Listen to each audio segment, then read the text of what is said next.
Okay, so this is Doll Wiring 101. First, what you are going to need is obviously the doll that you intend to wire. This is our new ResinSoul Twilight Centaur, who is quite kicky. And at this point, if we demonstrate, this arm has been pre-wired. So that one holds its pose, while the other one obviously is very flimsy. It just doesn't do what you want it to do. So we are going to wire the rest of her. So second thing you are going to need is a solid copper wire. Coated is obviously best because the last thing you want to do is scratch the resin in any way. This is a 14 gauge solid copper. My wife thinks it's slightly bigger. My suggestion is to just take the doll that you intend to wire to your local hardware store and measure the size against the joints, see if it will fit in there. A lot of stores will give you like small samples to take home or try there. It's how I found out which size to use mostly. Last thing you're going to need is a set of wire cutters. I have my Leatherman, so we will be using that today.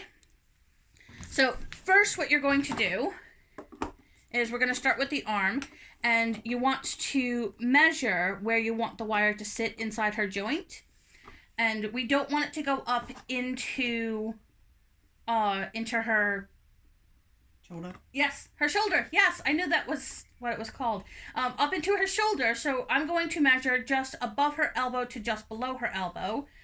And so you cut that and send it flying, usually.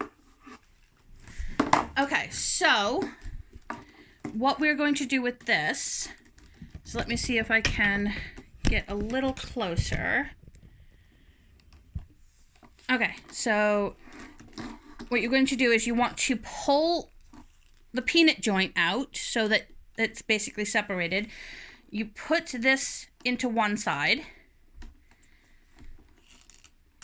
and then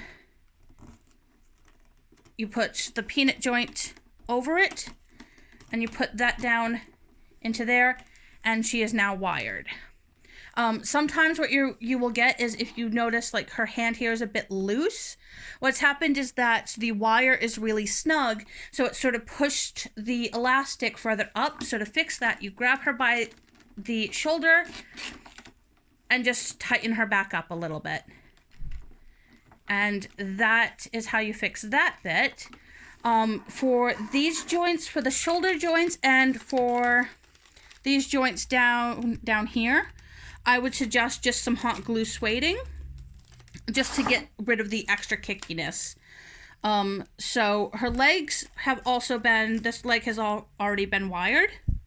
And again, you can very easily see the difference in the posability. So just like the arms, you take your wire and you measure. And again, you don't want it to go up too far because you don't want to see it poking through the joints. Also, if you can, my suggestion would be to get a white coated one. This is the only one that our hardware store carried, so it's why I have a very multicolor wire. But I would prefer to go for a white one if I could find it. So again, you pull it out, and sometimes it's easier to go through the peanut first and slide it down into here, and then pull it back as far as you can and sort of bend this. And you're not going to hurt the doll doing this, and it's not going to do anything, but you can see that the wire is now in there, meaning that she will now hold some pretty good poses. And yeah, that's how you wire a doll. And the same method works for normal dolls, whether it's human, centaur, dragon, whatever doll you collect. It should work just fine for that.